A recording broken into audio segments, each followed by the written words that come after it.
दोस्तों, नबी पाक सल्लल्लाहु ताला अलैहि वसल्लम दुनिया में तशरीफ लाए तो कुछ बातें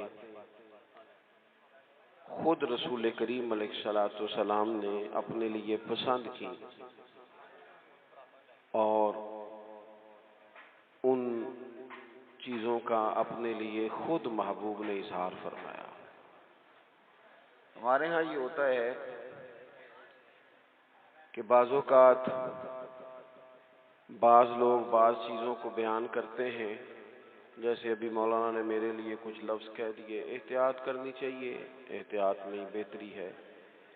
और मनानम के मंदानम, बस अल्लाह ताला हक़ पे कायम रखे, ईमान की मौत दे और क़यामत की रुसवाई से महफूज फरमाए। मेरे भाई, हम कुछ चीज़ें अपने लिए बड़ा एजाज़ समझ के नहीं बयान करते। एक लफ्ज़ किताब व सुन्नत में हमें मिलता है, तहदीस नेमत, के बतौर एजाज़ के तहदीस नेमत के इंसान कुछ चीज़ों को बयान करता है कि मैं अल्लाह के फजल से मैं रब का बंदा हूँ। ये तहदीस नेमत है। अल्लाह का करोड़ हा शुक्र है कि मैं रसूल करीम का गुलाम हूँ। ये तहदीस नेमत है। ये जो तहदीस नेमत होती है, इसमें इंसान कुछ चीज़ों को अपने लिए एजाज़ समझ के बयान करता है। जैसे किसी आदमी का ताल्लुक है किसी दीनी तारुफ के साथ, तो वो शख्स कहता है अल्लाह का शुक्र है उसने खिदमत दीन की तौफीक दी है। तो ये बाज़ चीज़ें बंदा अपने लिए एजाज़ जानता है, शौक से बयान करता है। और अच्छा, कुछ लोग ऐसे होते हैं जो डर के बाज़ चीज़ें बयान करते हैं। मौलाना अबू नूर साहब कोटलवी रहमतुल्लाह अलैह फरमाया करते थे कि मेरे वालिद साहब ने मुझे कहा था कि पुत्र असी मौलवी हाँ, पढ़न पढ़ान का काम करने, इस गल नूं परेशानी नाल नहीं बयान करना। तो कुछ लोग कहते हैं मैनू मौलवी ना समझी। वो कहने लगे तुसी सानू समझिया जे भाई असी है वहां नहीं, कोई इसमें शर्म वाली बात है? ये कोई परेशानी है इसमें? बड़े बड़े बुजुर्गों के, आला हज़रत फाज़िल बरेलवी रहमतुल्लाह अलैह तक बड़े बड़े बुजुर्गों के नाम के साथ ये लफ्ज़ इस्तेमाल होता रहा। तो बाज़ लोग ऐसे हैं जो बाज़ चीज़ों को कमज़ोरी बना लेते हैं, हालांकि वो चीज़ बाइसे एजाज़ होती है। तो नबी पाक अलैहिस्सलाम ने भी कुछ चीज़ों को हमें खुद बताया कि ये मैं एजाज़ के तौर पर बयान कर रहा हूँ। उनमें से एक चीज़ ये है कि रसूल करीम ने फरमाया, लोगों, अल्लाह ने मुझे मुअल्लिम बना के भेजा है, मैं एक उस्ताद बन के आया हूँ। अल्लाह करीम ने कुरान मजीद में फरमाया, वयुअल्लिमुकुमुल किताब वल हिकमा, ये महबूब तुम्हें किताब सिखाएंगे और हिकमत सिखाएंगे। वयुअल्लिमुकुम मा लम तकूनु तअलमून, और जो तुम नहीं जानते थे वो मेरे रसूल तुम्हें सिखा दे। तो हुजूर एक मुअल्लिम बनकर, एक उस्ताद बनकर आए। हमारे यहाँ ना लोगों ने तसव्वुफ और तरीकत में एक इस्तिलाह निकाली है, नजरे करम कर दें।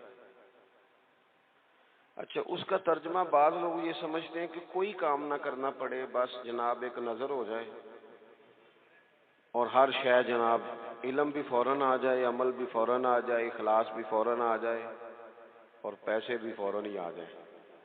ये भी साथ उसमें शामिल होता है। लोग समझते हैं कि शायद नजरे करम इसका माना है, कायनात में सबसे बड़ी नजर जो करम वाली है वो तो मदीने वाले रसूल की है।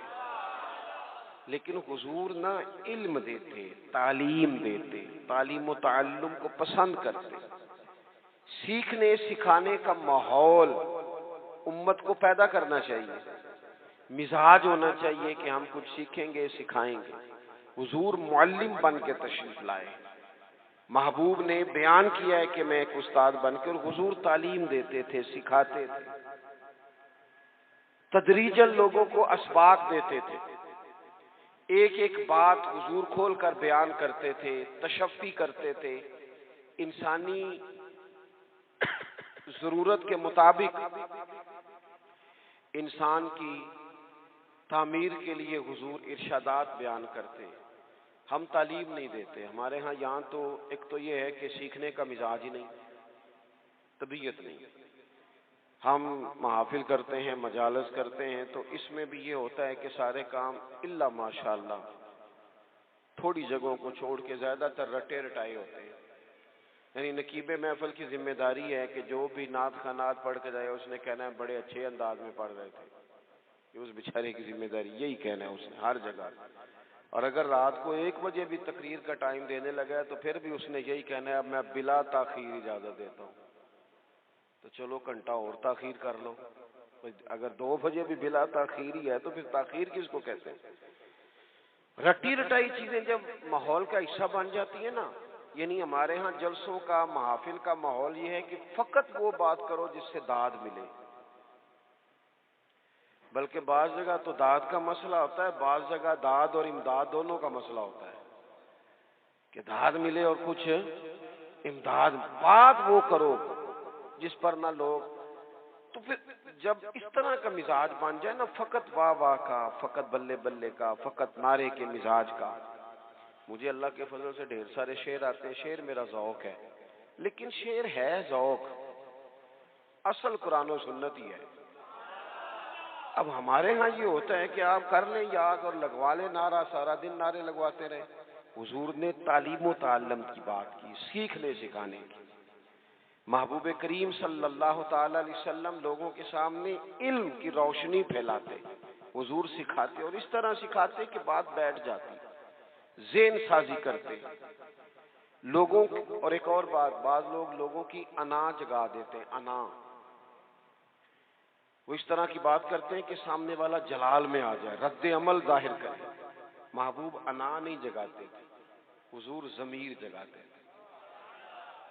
सामने वाला एहसास पैदा हो जाता था कि यार ये जो बात कही जा रही है ये दुरुस्त है। हुजूर देखे ना, एक शख्स आया है,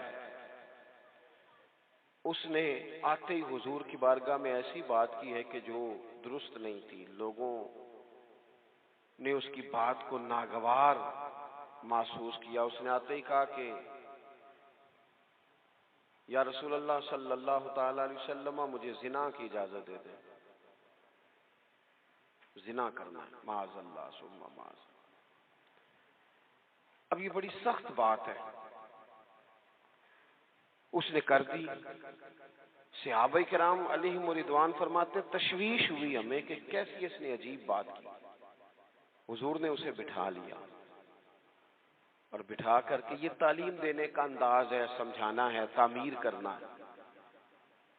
किसी शख्स की शख्सियत के अंदर अगर कोई ऐसा माहौल बन रहा है कि जिससे वो किसी गुमराही की तरफ जा रहा है तो उसकी उस गुमराही को दूर करना है। हमारे यहाँ लोग डांट के चुप भी करा देते हैं कई दफा, तो मैं कहता हूँ चुप करा देना और होता है और मुतमईन कर देना, इन दोनों में फर्क होता है। अगर आप चुप करा देंगे तो बगावत भी पैदा होती है बाज़ औक़ात, और अगर आप मुतमईन कर देंगे तो सामने वाले की तसल्ली और कई लोगों की तसल्ली का भी बायस बनेगी। या रसूलुल्लाह सल्लल्लाहु ताला अलैहि वसल्लम जिना की इजाजत दे, माज़अल्लाह सुम्मा माज़अल्लाह। हुजूर ने बिठा लिया। और ये देखिए कितनी हुजूर तालीम किस तरह देते हैं, किस तरह शऊर के करीब बात करते हैं। हुजूर फरमाने लगे तो पसंद करता है तेरी माँ से को जिना करे, और अंदाज हिकमत वाला। उसकी आंखें खुल गई, ये कैसे हो सकता है, जरूरत है किसी की? कहा तेरी बेटी से, तेरी बहन से, तेरी खाला से, तेरी फुफी से। उसकी आंखें लाल हो गई, मैं नाम भी नहीं लेने देता। अब महबूब करीम ने ना एक बात समझाई जो माहौल में शुस्तगी पैदा करती है। आप कभी गौर करें, मिल्लत के सारे जवान गौर करें। हुजूर ने फरमाया जब मैंने तुझसे कुछ सवालात किए हैं तो तेरी आंखों में गुस्सा उतर आया है। जिससे तू जिना की इजाजत मांग रहा है वो भी तो किसी की बहन होगी ना, वो भी तो किसी की बेटी होगी ना, जिसके बारे में तू बात कर रहा है। तू, अब आप मेरी बात को समझ लें कि जो बात बंदा अपने घर के लिए पसंद नहीं करता। मेरे पास एक नौजवान आया, कहने लगा मेरे अब्बा जी को समझाएं, मैंने मर्जी की शादी करनी है और हर सूरत करनी है। और जाहिर है जो मर्जी की शादी कर रहा है माज़अल्लाह वो पहले गैर महरम से बात भी करता होगा। मैंने मर्जी की शादी करनी है। मैंने उसे कहा बिल्कुल ठीक है, वो दलीलें देने लग गया। हमारे यहाँ लोगों को अपनी मर्जी की दलीलें भी आती हैं, इस्लाम में जायज़ है, इखलाक में जायज़ है, कानून में जायज़ है, फलानी जगह जायज़ है, सारी बातें याद आ जाती। मैंने उसे कहा कि तू मेरे पास आ। मैंने उसे अकेले में कहा, पुत्र एक बात सिर्फ करनी है, तुमने नाराज नहीं होना, सिर्फ एक, जितनी बातें तुमने की मैंने सारी कबूल कर ली, बस मेरा सवाल यह है कि पसंद की शादी करना सिर्फ तेरे लिए जायज है या तेरी हमशीरा के लिए भी जायज है? मैं ये सबक दे दे मुझे, इसका जवाब दे कि तेरी बहन के लिए भी तो जायज है ना कि अगर वो चाहे तो पसंद की शादी। तो चुप कर गया, कहने लगा वो तो ऐसी नहीं। मैंने कहा चल तू तो है ना, वो ऐसी नहीं तो तू तो है ना। अल्लाह करे ऐसी हो भी ना, सिर्फ मिसाल समझाने के लिए अर्ज की है कि हम जब दावे कर रहे होते हैं किसी की बहन के लिए तो अंदाज और है, और जब बात हमारे घर में आए तो मेरे भाई हुजूर ने तो इनको गैर कहा ही नहीं, हर कलमा पढ़ने वाली खातून हमारी बहन है इस्लामी रिश्ते से। तो नबी पाक अलैहिस्सलाम ने उससे कहा कि अगर यही बात मैं तेरे घर के लिए करूं तो उसकी तो कैफियत ही बदल गई। ये है हुजूर का तालीम देने का अंदाज। अब महबूब ने उसके सीने पे हाथ फेरा, उसके लिए दुआ की, कहने लगा या रसूल अल्लाह करम हो गया है, मेरे दिल से ये बुरी ख्वाहिश ही दूर हो गई है। तो हुजूर तालीम देते, सिखाते, तामीर करते, लोगों को इल्म देते, रोशनी देते। नबी पाक सल्लल्लाहु ताला अलैहि वसल्लम तदरीजन लोगों को समझाते। हुजूर ने ना लोगों को समझाया था। पहले लोग किसी अकीदे के कायल ही नहीं थे, महबूब ने समझाया कि दुनिया मुख्तसर है। हुजूर ने बताया कि मरने के बाद हमारे लिए जो कब्र है उसको सिर्फ एक पहलू ना समझ लेना, वो घड़ा भी है दोज़ख का, लेकिन वो जन्नत का भाग भी है। नबी पाक ने लोगों को एजुकेट किया, तालीम दी, समझाया कि तुम एक नजरियाती जिंदगी गुजारो, फकत ये 50-60 साल की कुल जिंदगी नहीं, ये तो तुम्हें भेजा गया है काम करने के लिए, काश्तकारी करने के लिए। मरने के बाद तुमने इस काश्तकारी का फल काटना है। तुम अब ये तालीम इतनी रासिख हो गई लोगों के दिलों में, और सिर्फ लोगों को नहीं समझाया। वो हमारे यहाँ पीराने उज़ाम ये करते हैं, लोगों कहते हैं फकीर हो जाओ, फकीर हो जाओ, फकीर हो जाओ। लोग फकीर होते जाते हैं और पीर साहब अमीर होते जाते हैं।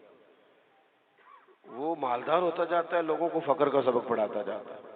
नबी पाक अलैहिस्सलाम ने लोगों को जब ये कहा ना कि जिंदगी चंद रोजा है, तो ये तालीम लोगों को तो दी, लेकिन अपना हाल ये था, एक वक्त रोटी खाई और 3-3 वक्त फाका किया। महबूब ने चटाई पर आराम फरमाया। हुजूर मोटे बान की चारपाई पे लेटे, मोटे बान। और हज़रत उमर फरमाते मैं तबन सख्त था, लेकिन हुजूर की कमर पर जब मैंने चारपाई के निशान देखे तो मैं रो पड़ा। या रसूलल्लाह, अल्लाह के दुश्मन इतनी मौज में हैं और आप तो। हुजूर ने एक तो ये है ना कि आपकी प्यार में कोई रो रहा है तो बंदा कहे कोई नहीं बस हालात है ऐसे, ना ना।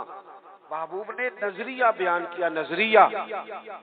फरमाया उमर तुम पसंद नहीं करते कि वो थोड़ी सी दुनिया में आसानी देखें और आखिरत में रुसवा हो जाए, और हम दुनिया में थोड़ी सी मुश्किल देखें और आखिरत की सारी इज्जत अल्लाह हमें ही अता फरमा दे। तो हुजूर तालीम देते, समझाते, कायल करते, दलील देते, लोगों को समझ आती। और वो फिर शऊर इतना बुलंद हुआ, इतना बुलंद हुआ, इतना बुलंद हुआ, यकीन इल्मुल यकीन तक से शुरू होकर ऐनुल यकीन तक पहुंचा और हक्कुल यकीन तक पहुंचा कि हज़रत अनस बिन नदर रज़ी अल्लाह तआला अन्हु ओहद के मैदान में जब मौजूद थे ना, तो जन्नत की बातें सुन सुन के, वो तालीम ले लेके कल्बी वारदात इस तरह की हो गई थी कि मैदान ओहद में खड़े होकर लोगों से कह रहे थे ना उधर जाओ, इधर वापस आओ, मुझे तो ओहद पहाड़ के दामन से जन्नत की खुशबू आ भी रही है, जन्नत की खुशबू आ रही है। तो तालीम का कुछ ना थोड़ा सा सीखने का माहौल बनाए। हमारे यहाँ उलझने बहुत ज्यादा हैं। एक लंबी तादाद है लोगों की जो हर वक्त ज़हनी कशमकश का शिकार रहती है। एक तनाव है, एक उलझाव है। मैं गुजारिश करता रहता हूँ बुजुर्गों से तो नहीं, जो दोस्त अहबाब हैं उलमा की जमात में, कहता हूँ कि लोगों के जो मसाइल हैं उस पर गुफ्तगू की जाए, लोगों को ज़हनी आसूदगी का मौका मुयस्सर आए, उन्हें पता चले कि ये हमारा असल मसला है। हमारे जो देखे ना, हसद बहुत बड़ा मसला है, उस पर नबी पाक अलैहिस्सलाम की दर्जनों अहादीस मौजूद है और उसके हर पहलू पर हुजूर ने हमें सबक दिए। बुग़्ज़ पर, झूठ पर, बदी पर, खयानत पर, रिज़्क़े हलाल के फज़ाइल पर, मोहब्बत पर, ये जो हमारे मसाइल हैं, हम अगर हुजूर से सीख लें, एक जंग बनी रहती है घरों में, चौकों में, चौराहों में, आपस में, दफ्तरों में, इकट्ठे बैठने वाले लोगों में, हत्ता के दीनी माहौल में भी अगर चंद लोग मिल के काम करते हैं तो वहां भी कुछ ना कुछ आपस में चीजें दिलों में मौजूद रहती हैं। शर्त यह है कि हम हुजूर से सीखें, कुशादगी पैदा होगी, दिल बड़े हो। तो नबी पाक ने अपने लिए बतौर मुअल्लिम का लफ्ज एजाज के तौर पर हुजूर ने बयान किया। और दूसरा, हुजूर ने फरमाया, मैं ना अखलाके आलिया की तकमील करने दुनिया में आया हूं। एक होता है कोई अच्छी बात करना, बहुत सारे लोग अच्छी बातें करते हैं और आजकल तो सारे लोग ही अच्छी बातें करते हैं, पर मसला सिर्फ इतना है कि करते दूसरों के लिए। वो जितनी अच्छी बातें हो रही हैं वो सारी अच्छी बातें दूसरों के लिए। अगर वो अच्छी बात जो हम कर रहे हैं सिर्फ वो वाली करें ना जिस पर हम अमल करते हैं, तो जो तबलीग अमल से होती है वो देरपा होती है, उसमें वुसअत होती है। अल्लाह के प्यारे रसूल सल्लल्लाहु तआला अलैहि वसल्लम ने सिर्फ अच्छी बात नहीं की, आप तवज्जो करेंगे मेरी बात पर। हुजूर ने सिर्फ ऐसा नहीं कि एक अच्छी बात महबूब ने कर दी, हुजूर ने वो वाली अच्छी बात की है कि उससे ज्यादा अच्छी बात हो सकती नहीं। आला हज़रत कहते हैं, सारे अच्छों से अच्छा समझिए जिसे है, उस अच्छे से अच्छा हमारा नबी। एक होता है रूटीन में कोई खैर की बात करना, और एक ऐसी बात कर देना कि फिर गुंजाइश बाकी न रहे। नबी करीम अलैहिस्सलाम ने वो खैर की बातें की हैं कि मजीद फिर गुंजाइश है। ये जो हमारे यहाँ मुसीबत बन गई है ना कि हमने वहां से भी सीखना है, दानिश, वो हमारे स्कूलों कॉलेजों की दीवारों पर अंग्रेजों के कौल भी लिख दिए। तो मैं कहता हूँ, क्या अहादीस सारी याद हो गई थी बच्चों को? कुरान मजीद की आयात याद हो गई थी? और क्या कोई ऐसी बात थी जो हुजूर ने बयान ना की हो, जो आपको इधर उधर जाना पड़ा? अल्लाह के प्यारे रसूल सल्लल्लाहु तआला अलैहि वसल्लम ने तकमील कर दी अखलाक आलिया। बुलंदी अखलाक जहां तक जा सकते थे वो सारी चीजें हुजूर ने हमें दी हैं। अखलाक की कोई ऐसी बात नहीं जो रसूल पाक सल्लल्लाहु तआला अलैहि वसल्लम ने हमें ना बताई हो, और वो बातें हमें याद भी हैं। बस मसला ये है कि तकरीरें, मैं आजकल ये देखता हूँ कि आप आ जाएं जी, आप यहाँ भी बयान कर दें, आप थोड़ा वहाँ भी कर लें, थोड़ा वहाँ भी कर लें।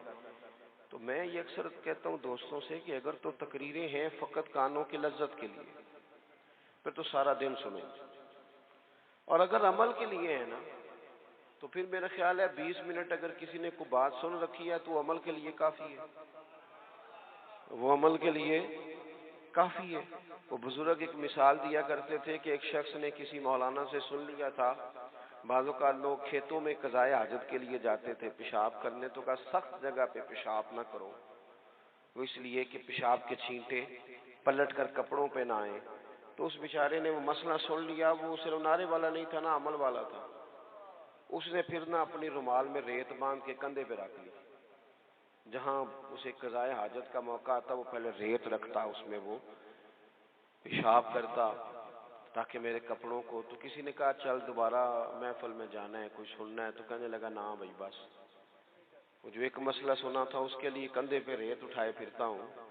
ये एक सादी बात है लेकिन समझने के लिए है, अगरचे आप हंसे पर समझने के लिए है ना, कि जिनका अमल करने का मिजाज था वो तो यहाँ तक थे, और जिनका ख्याल ये कि अब देखिए साड़ी महफिल हुई, फिर राती फिर आ मजा गया है, ओहो हो क्या भाई आपने और मैंने यही तो काम किया है। नबी करीम ने बुलंद अखलाक सिखाए। एक हदीस अगर मेरे मुल्क में नाफज हो जाए ना, एक कितनी कह रहा हूं? हाँ ना नहीं करते, आप नाराज हैं? कितनी? एक पे अमल हो जाए ना, एक पे बस, तो सारे मसले हल हो। एक बात, और लंबी चौड़ी नहीं, हुजूर को जो अल्लाह ने जवामिउल कल्म अता फरमाए उनमें से एक बात, अल्लाह के प्यारे रसूल अलैहि सलाम ने फरमाया मेरा मोमिन वो है। इतनी बड़ी बुलंद अखलाक की बात मिलेगी नहीं आपको। फरमाया मेरा मोमिन वो है जो अपने लिए पसंद करता है वही अपने भाई के लिए भी पसंद करता है। लो, खत्म हो गई बात। आज के बाद जिंदगी में ये एक बात तारी कर लो, एक सिर्फ, कि जो अपने लिए पसंद करना है वही अपने। कोई मिलावट होगी, कोई आदमी गलत चीज बेचेगा, कोई गलत चीज बनाएगा, कोई खराबी पैदा होगी। क्यों? कि उसने ना, मैं दुकान पे एक दफा कपड़े खरीदने के लिए बैठा था तो एक साहब कहने लगे पीर साहब ये ले ले तो मैं भी पाया है। मैं क्या सारे नु दिया कर जड़ा आप पाला है। देखो ना ये क्या बात हुई, आपको पहचान है ना कि ये कपड़ा ठीक है, तो आप बाकियों को खरीद, आप मार्केट से लेके ही वही आए बस, जो आप समझते हैं कि ये लोगों के लिए। क्यों हम इस तरह का काम करते हैं? क्यों नहीं हम समझते कि ये गैर नहीं है, ये हमारे अपने लोग हैं।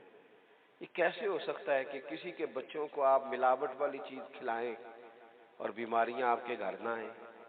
ये कैसे हो सकता है कि किसी का घर उजड़ जाए और आपका आबाद हो जाए? ये किस तरह हो सकता है कि किसी के बच्चों का निवाला छीन के आप अपने बच्चों के पेट में डाल लें और कुव्वतें आए? दोस्तों, जो पसंद करते हो अपने भाई के लिए वही अपने लिए पसंद करो, चीजें ठीक हो जाएंगी। बस बात खत्म करने लगा हूं। यहां तक रसूल करीम ने हमें सबक दिया। इमाम गजाली कहते हैं 2 मिसवाकें नबी करीम के गुलाम ने उतारी दरख्त से हुजूर के हुक्म पर। एक जरा टेढ़ी थी, एक जरा सीधी थी। अब टेढ़ी मिसवाक भी दांत तो साफ कर ही देती है, कोई ऐसा मसला नहीं होता, लेकिन थोड़ा सा समझने वाली बात है ना। जब इंसान अखलाक के इस पहलू पे चला जाए ना कि मैंने अपने भाई के लिए वही पसंद करना है। मेरे पास थोड़े दिन पहले एक मस्जिद के सदर ने मुझसे पूछा था कि वो आपने मौलाना साहब भेजे थे तो उनकी तनख्वाह कितनी लगानी है? तो मैं क्या जिन्ना तुहाडे घर दा खर्चा है उहदे मुताबिक उन्हां दी भी ला दिओ। वो भी परेशान हो गए सन, जिवें तुसीं नहीं सारे हो गए, वो भी इसी तरह ही। मैंने कहा जितना आपका खर्च, कोई इसमें कोई मेरा ख्याल है मुबहम बात तो नहीं की, गलत बात तो नहीं की। भाई खर्च के मुताबिक ही किसी को कुछ देना है ना, उन्होंने भी खर्चा ही चलाना है ना। तो जितना खर्चा हमारा है, मौलवी साहब भी तो वही रोटी खाते हैं ना, उसी महंगाई में जिंदगी गुजारते हैं। मैंने कहा भी सादी सी बात है, जितना आपके घर के अखराजात हैं, जिस तरतीब से आप चलाते हैं उस तरतीब से मौलाना को भी सेट कर दे। तो वो बिल्कुल चुप कर गए, जिस तरह आप नहीं बिल्कुल ही चुपचाप हो गए। ये मुश्किल है, लेकिन थोड़ा सा समझे ना। हम ये क्यों तसव्वुर कर लेते हैं कि हम सोने की रोटी खाएंगे और दूसरा फाका करेगा? ये कैसे हो सकता है? यही तसव्वुर अपने मुलाजिम के लिए करें जिसको आपने रखा है। गौर करें, आप उसे कह रहे हैं कि जनाब बिजली एहतियात से इस्तेमाल करो, आप एहतियात से इस्तेमाल करते, तो बस बात खत्म हो गई। अल्लाह के महबूब अलैहिस्सलाम के पास एक मिसवाक टेढ़ी पेश की गई, एक सीधी। कितनी सादी सी बात है। यहां तक हुजूर ख्याल करते महबूब ने ना सीधी मिसवाक गुलाम को अता फरमाई, और जो थोड़ी सी टेढ़ी थी ना कबूल कर ली। अर्ज की या रसूलल्लाह ये आप रख लें। तो हुजूर फरमाने लगे नहीं भाई, मैंने कानून बनाया है कि मोमिन वो है जो अपने लिए पसंद करे वो अपने भाई के लिए पसंद करे।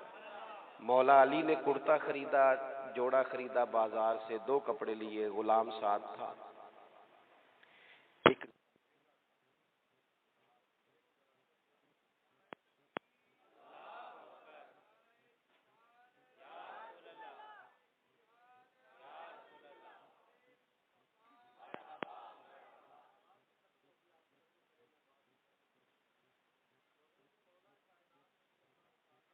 महंगा कुर्ता गुलाम को दिया, और जो कुर्ता थोड़ा सा निस्बतन कीमतन सस्ता था वो खुद पहना। तो गुलाम ने एक तौजी बयान की, कहने लगा हुजूर महंगा आप पहने इसलिए कि आप आका हैं और मैं गुलाम हूं। तो हजरत अली कहने लगे तू मेरे वाली तोजी कर ले। उसने कहा क्या? फरमाने लगे महंगा तू पहन, तू जवान है, और सस्ता मैं पहन लेता हूँ इसलिए कि मैं बूढ़ा हूँ। तो मेरे अजीज थोड़ा सा ना जिंदगी में कुछ तो सोचें लोगों के लिए, और याद रखें जो लोगों के लिए अच्छा सोचता है अल्लाह ताला उसके लिए अच्छा कर देता है। अल्लाह ताला अल्लामा साहब को, इनके मुआविनीन को, और इतने सारे लोग आ गए सबको बेहतरीन सिला अता करे और हमारी इन कोशिशों को अपनी बारगाह में कबूलियत का दर्जा अता फरमाए। आखिर दावा यानिल हम्दुलिल्लाह।